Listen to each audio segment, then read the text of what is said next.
What's going on, guys? I wanted to give a quick update on what's changed with this trailer.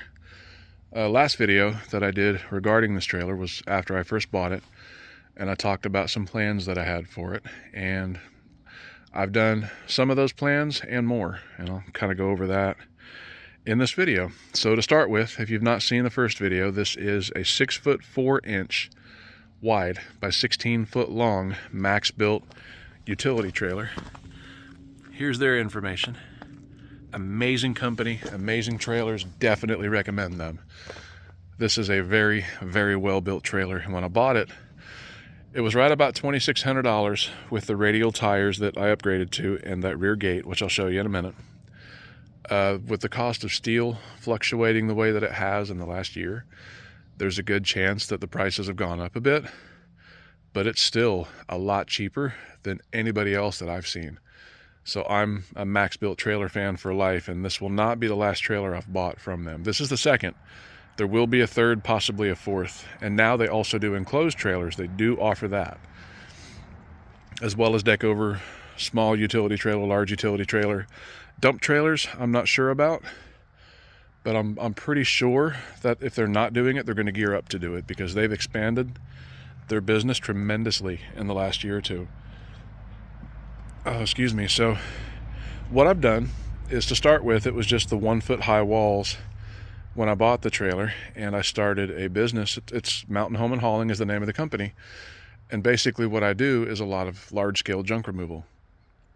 And the problem I was running into, number one, I had to strap everything down, and I couldn't hold as much volume as I wanted to safely. So I took an old shipping skid, cut it apart, and welded the walls onto the sides directly over the uprights that came from Max Built, and that gave me a full 4 foot high wall. On the front, I went ahead and welded the mesh. That way there wasn't air just slamming against the front of the trailer and killing fuel economy. It actually makes this a lot easier to pull because the air can travel straight through front to rear.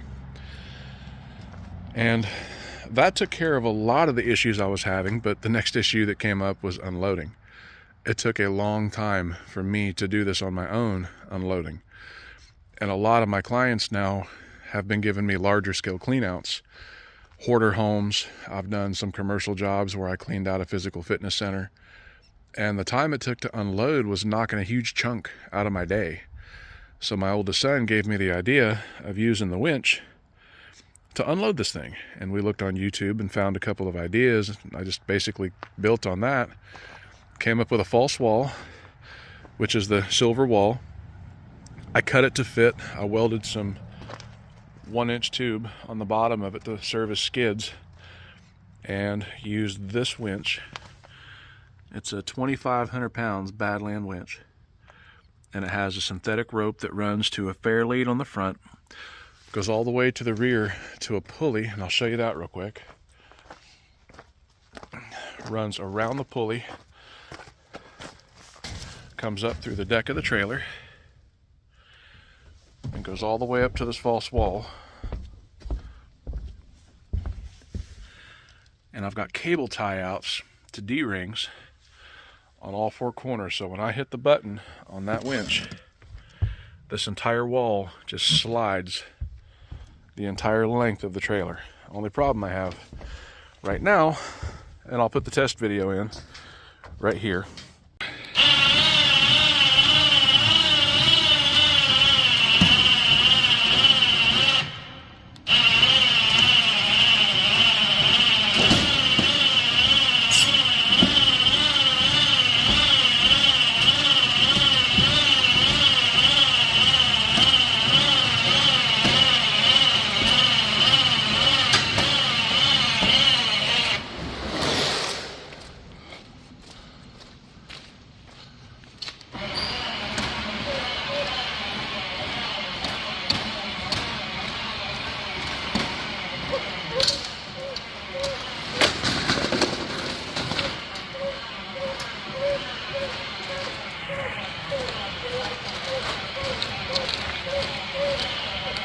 It actually stops right about here.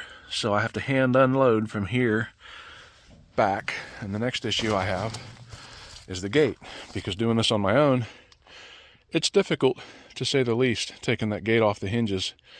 That way the debris doesn't land on it.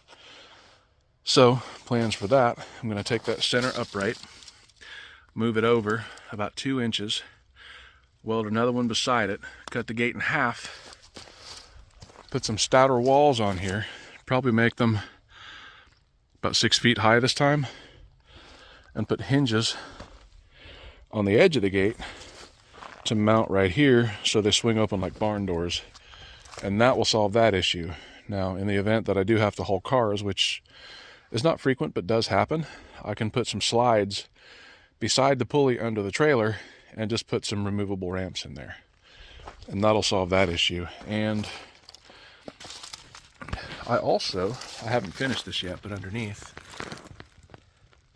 I put these little pockets, headlight pockets in there. And eventually, I'll go ahead and put some recessed lights, cut these off, because man, I go through so many lights at the places I have to go, ramming into trees and shrubs and everything else. And these tires, I've got close to 15,000 miles on them so far, and they've held up pretty well. Now this one wore a little bit worse because the C-clip, not the C-clip, it's the, it slipped my mind, but the bearings, the retaining clip for the castle nut worked its way forward and cut the rubber boot off for the Easy Grease axle. So I've got some of those on order, but it gummed up the bearings and made this tire harder to spin. So this tire did some dragging on the highway. So it's worn a little bit more than the 3, but they have still lasted a long time. And this, that was tossing brush off of an embankment and it went right through the trailer wall. So I've definitely put this trailer through its paces, and it's taken everything I've given to it.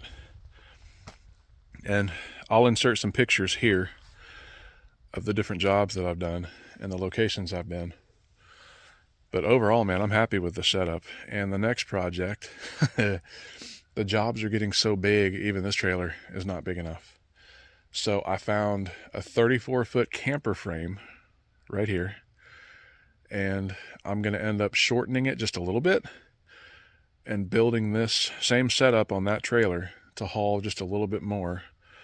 And then the next step is going to be a bigger truck, because I still have this old F-150. And this old truck, I never thought that it would be capable of doing what it's done, but it's taken everything I've thrown at it and just it kept on going.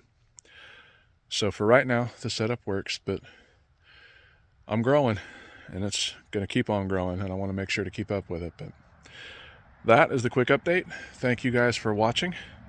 If you like the videos, like and subscribe, and let me know what else you'd like to see. And I will talk to you guys later.